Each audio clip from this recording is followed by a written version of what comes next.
Did you know there's a Pearl Harbor hero whose story you've probably never heard? When the heroes of Pearl Harbor are mentioned, names like Edwin Hill, John Finn, and Samuel Fuqua often come up. These men received the Medal of Honor for their bravery, the highest military decoration in the United States. However, history often overlooks the courageous black men who fought alongside them. These men showed the same valor as their white counterparts, but due to the color of their skin, their heroism was deemed undeserving of the Medal of Honor.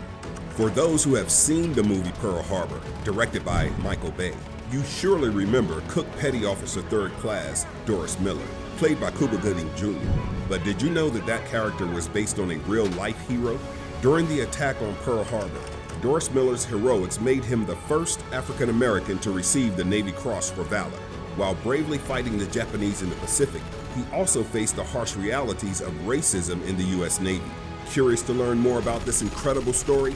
Join us as we unravel Doris Miller's journey, his struggle to join the U.S. Navy, and his extraordinary heroics on December 7, 1941. Welcome to Black History Diary, a space dedicated to revealing and honoring the vast tapestry of African heritage. Doris Miller was born on October 12, 1919, during one of the darkest periods in American history. Raised in Waco, Texas, he grew up in the shadow of a horrific lynching just 3 years before his birth, when 17-year-old Jesse Washington was brutally murdered in front of the City Hall. Life was tough for Doris. His parents, Connery and Henrietta Miller, were sharecroppers, and he was named Doris because the midwife mistakenly thought he would be a girl. Doris helped out around the house, cooking meals, doing laundry, and working on the family farm. In search of a better life, Doris attended Alexander James Moore High School. At 17, he started the 8th grade, but struggled academically, repeating the grade the next year. Despite his poor performance in the classroom, Doris shone on the football field as the school's star fullback, hinting at a future filled with promise. Yet, as the third of 4 sons in the family struggling to make ends meet during the Great Depression, Doris had to drop out of school to support his family, who often went hungry. Despite his efforts, decent jobs were hard to come by. He tried supplementing the family income by working as a cook in a small restaurant in Waco, but that was hardly enough. He spent his days squirrel hunting and completed a comprehensive course in taxidermy. He even applied to join the Civilian Conservation Corps, a voluntary government work relief program, but was not accepted. There was war on the horizon as Doris grew older. However, Doris saw the impending war as an opportunity to better himself and his family, as did many other black men of that era. The coming war was a way for Doris to finally be able to provide for his family and earn a respectable living. Doris' parents did not support his desire to enlist in the military, but that was not even the issue. The main obstacle was that he was trying to join an army that did not want black people in its ranks. Doris persisted, and on September 16, 1939, he enlisted in the United States Navy for 6 years as a 3rd-class mess attendant at the Naval Recruiting Station in Dallas, Texas. At the time, one of the few positions open to African Americans in the United States Navy was that of a mess attendant. Black men serving in the Navy were stuck in these lowly roles, unable to get promoted and consigned to the messman branch. They made the beds, shined the shoes, and waited on their white officers in the officers' mess. These able-bodied men were essentially seagoing bellhops, chambermaids, and dishwashers. Regulations prevented them from training or being assigned to any other specialties like signals, engineering, or gunnery. Their battle station was below the decks in the hold or magazine, passing ammunition up to gunners above. Adding insult to injury, they weren't even allowed to wear the Navy's insignia on their uniforms. Instead of the anchor entwined with a chain, they had to wear plain buttons, a constant reminder of their second-class status. Despite their strength and capabilities, these men were denied the dignity and opportunities afforded to their white counterparts, serving their country under a heavy cloud of discrimination and limited prospects. Nevertheless, for Doris, being a messman on a Navy ship beat sitting around Waco working as a busboy and going nowhere. Doris was transferred to the racially segregated boot camp at the Naval Operating Base, Norfolk, Virginia, arriving on September 19. After training school, Doris was assigned to the ammunition ship Pyro, and then transferred on January 2, 1940 to the Colorado-class battleship West Virginia, which, due to the rising tensions between the United States and the growing Japanese Empire, was soon transferred along with the entire Pacific Fleet to Pearl Harbor. He began competitive boxing in West Virginia and eventually became the ship's heavyweight champion. In July, he was temporarily assigned to the 2nd Battery Gunnery School aboard the Nevada. He returned to West Virginia on August 3rd. On February 16, 1941, he advanced in rating to mess attendant 2nd class. A few months later, disaster struck. The Second World War began on September 1st, 1939, with the German invasion of Poland. The war carried on for a while without the United States in the fray, and as of 7:45 a.m. on December 7, 1941, the United States was still a neutral country. However, when the Japanese launched their surprise attack just a few minutes later, the United States formally announced that it had joined the war and would be fighting on the side of the Allies. Before the attack, Japan had demanded that the United States end its sanctions against it and allow access to the resources of the Dutch East Indies. Japan intended the attack on Pearl Harbor to be a preventative one. It aimed to cripple the U.S. Pacific Fleet to prevent it from interfering with planned military actions in Southeast Asia against the overseas territories of the United Kingdom, the Netherlands, and the United States.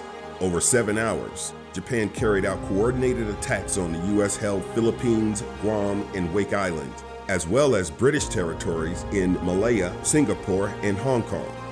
The assault on Pearl Harbor began at 7:48 a.m. in 2 waves. 353 Japanese aircraft, including fighters, level and dive bombers, and torpedo bombers, were launched from 2 aircraft carriers, wreaking havoc and altering the course of history. Doris woke up at 6 a.m. on December 7, 1941. He was aboard the West Virginia. After waking up, he served breakfast and started collecting laundry. He was below decks, doing the laundry of one of the ship's ensigns, when he heard the drones of planes overhead.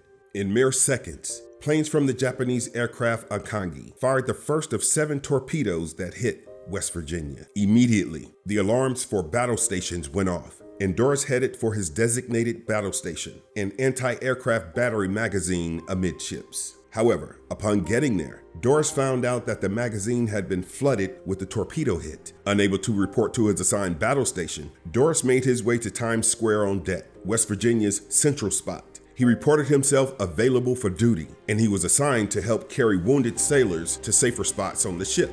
As Doris carried on with his newly assigned task, the ship's communication officer, Lieutenant Commander Doris Johnson, spotted Doris and saw his physical prowess. In order to help Mervyn Binyon, the ship's captain, who had a gaping hole in his abdomen from shrapnel from when the first Japanese plane struck, he ordered Doris to accompany him to the signals deck on the flag bridge. Alongside another sailor, Doris lifted the captain, but they were unable to remove him from the bridge, so they carried him on a cot from his exposed position on the damaged bridge to a sheltered position on the deck behind the conning tower.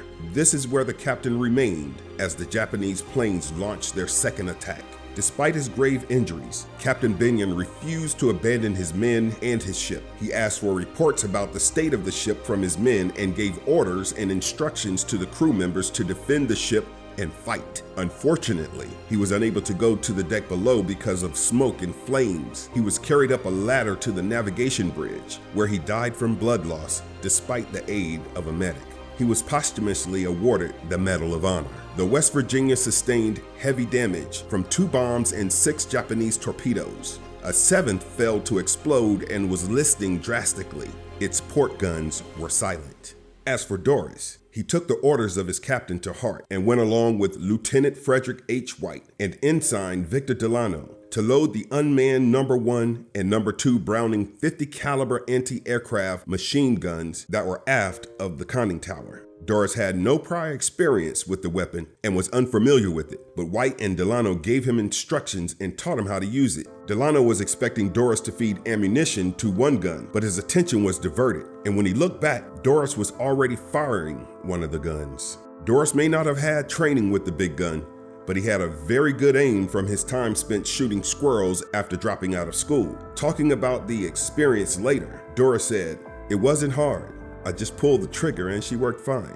Seeing that Doris could handle himself, Lieutenant White loaded ammunition into both guns and assigned the starboard gun to Doris. The communications officer, Lieutenant Commander Doris C. Johnson, later remarked that Doris handled and fired the gun like he had fired one all his life. While on the gun, Doris was sure to have downed at least 1 or 2 planes. He was on the gun for about 15 minutes, and he stayed on the gun, shooting at the planes until he ran out of ammunition. And the Japanese aircraft eventually dropped 2 armor-piercing bombs through the deck of the battleship and launched 5 18-inch torpedoes into the port side of the West Virginia. Somehow, Doris managed to escape without a single scratch. Speaking to his brother later, he attributed his survival to the grace of God. Running out of ammo and knowing that Captain Benyon had died from his injuries, Doris and the officers fled the ship's bridge and headed back to the boat deck, saving many men's lives by rescuing a number of sailors from the flaming water. When the ship was swamped below decks and quickly settled into the shallow water of the harbor, its senior surviving officer issued the order to abandon ship.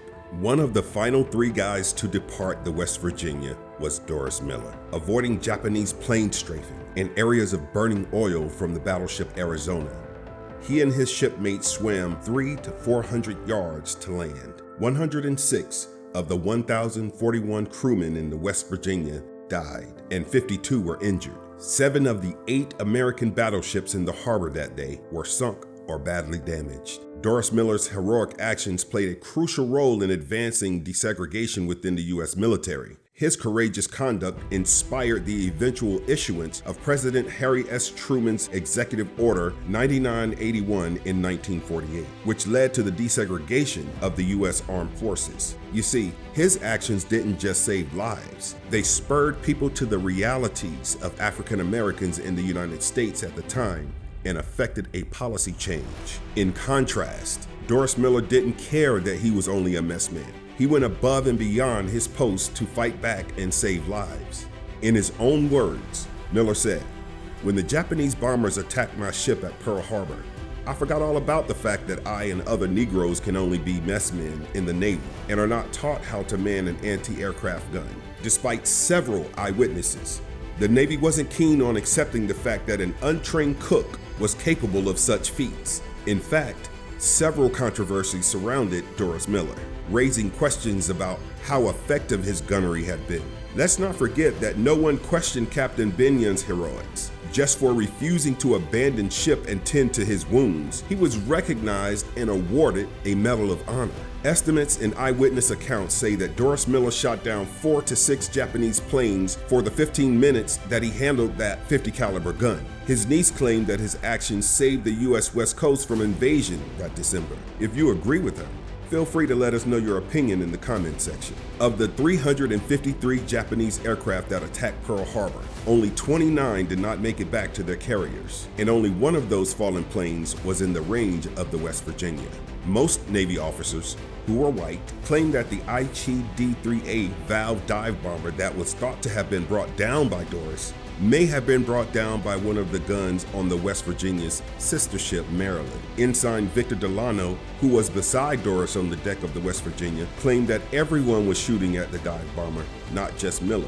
Lieutenant White, the officer that instructed Doris to man the .50 cal, said that he did not see Doris shoot down any planes, regardless of whether Doris shot down any planes or not. These accounts seem to forget that he helped save the lives of many sailors on the ship by carrying them to shelter, and may have saved the life of the captain if the smoke and flames had not prevented him from carrying the captain to safety. Aside from that, he also rescued an unnamed number of men from the burning water.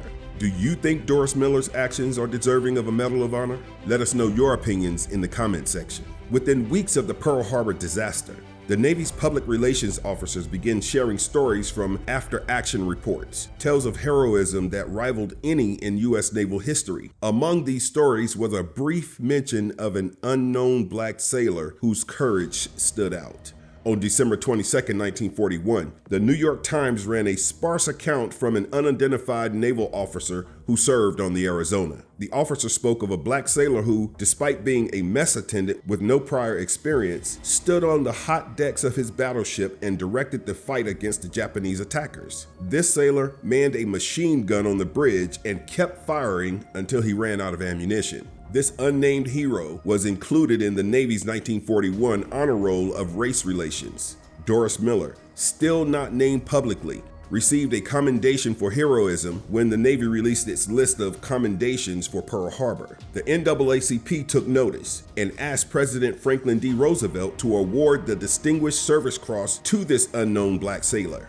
The Navy Board of Awards also received a recommendation to recognize the sailor's bravery. When Miller's mother heard the news of the black sailor who manned the machine gun, she was confident it was her son. However, Doris wasn't recognized for his feats until March 1942, when the Pittsburgh Courier, an African-American newspaper, released a story that identified the unnamed black messman in the Navy's commendations as Doris Miller. With this revelation, Doris Miller's heroic actions were slowly coming to light, and the call for his recognition was growing louder. Despite the barriers of race and the limitations placed upon him, his courage and determination in the face of overwhelming odds were undeniable. His story was starting to be told piece by piece, and the nation was beginning to learn about the true heroism of Doris Miller. However, his challenges were not over yet. Upon learning that Doris Miller was the unknown black sailor, bills were quickly introduced in the U.S. House of Representatives and the Senate to ensure that Doris was awarded a Medal of Honor. However, Georgia Democrat Carl Vinson, the House of Representatives, Secretary of Navy Franklin Knox, who opposed black sailors serving in the United States in any combat role, and the chairman of the Naval Affairs concurred that Doris should not be awarded the medal.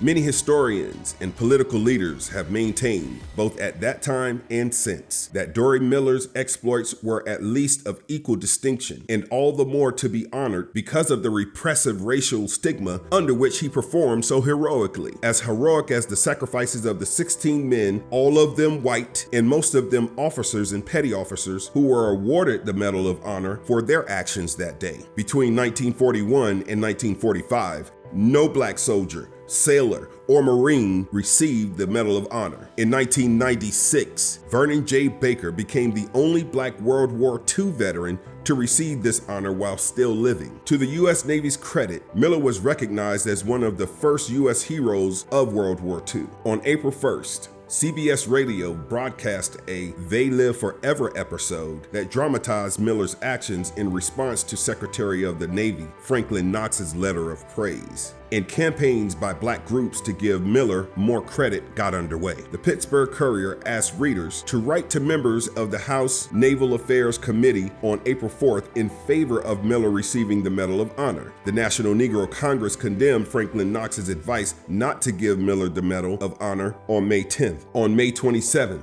Miller was personally recognized by Admiral Chester W. Nimitz, Commander-in-Chief of the Pacific Fleet. Nimitz presented Miller with the Navy Cross, which was at the time the third highest Navy award for gallantry during combat, after the Medal of Honor and the Navy Distinguished Service Medal. On August 7, 1942, Congress revised the order of precedence, placing the Navy Cross above the Distinguished Service Medal in precedence. Despite not being awarded the honor most people thought he was due, Doris Miller still performed his duties as a messman. On June 1, 1942, his rating was advanced to Mess Attendant First Class. That same month, the Pittsburgh Courier called for him to be allowed to return home for a war bond tour along with white war heroes. Doris's picture was seen in the Pittsburgh Courier on July 25th with the words, "He fought, keeps mop," next to a picture of a white Pearl Harbor attack survivor getting an officer's commission.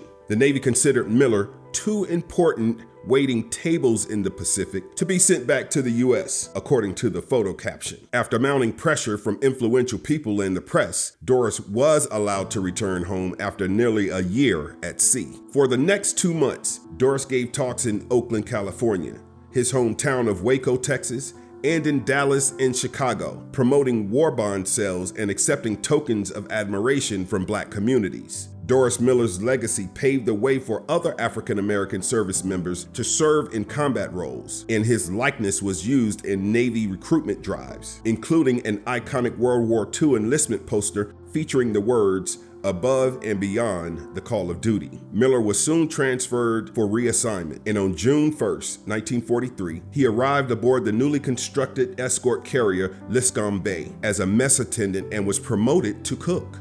third class. His new ship was a CVE, sometimes known as a baby flat top. Sailors sarcastically claimed CVE stood for combustible, vulnerable, and expendable, and their description wasn't far off. Liscombe helped the Marine landings on Makin and Tarara by bombarding Japanese gun emplacements and air bases. And with Thanksgiving approaching, Miller wrote to his mother that he did not expect the war to end soon, but asked that she prepare a place at the table for me in 1945. I will eat dinner with you all with a smile. If only he knew the fate that awaited him. On the morning of November 24th, 1943, the ship's lookout yelled, "Christ, here comes a torpedo!" A single torpedo from Japanese submarine I-175 struck the carrier on the starboard side.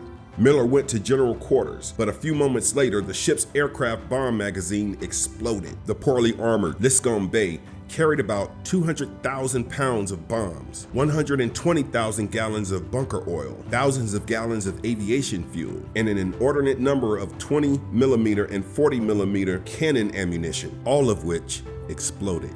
Liscombe sank in 23 minutes, and most of the crew perished. The casualty count was among the highest of any Navy ship during World War II. Liscombe had a crew of almost 900, but only 272 officers and enlisted men survived. Doris Miller was not among them. He was reported as presumed dead, and then, a year later, as killed in action. His body was never found. Doris Miller did not, however, die in vain.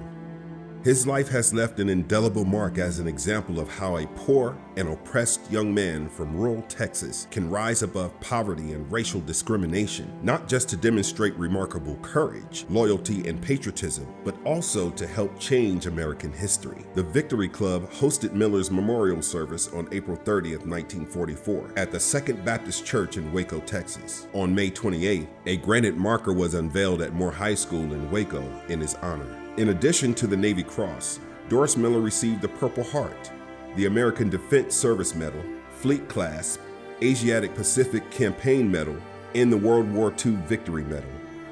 In his memory, the destroyer escort Knox-class frigate USS Miller, reclassified as a frigate in June 1975 and in service from 1973 to 1991, is named after him. On January 19, 2020, the Navy announced that CVN-81, a Gerald Ford-class nuclear-powered aircraft carrier, would be named after him too. The ship is set to be laid down in 2026 and launched in 2029. We honor his service. So the next time you hear the story of Pearl Harbor, remember his name, Doris Miller.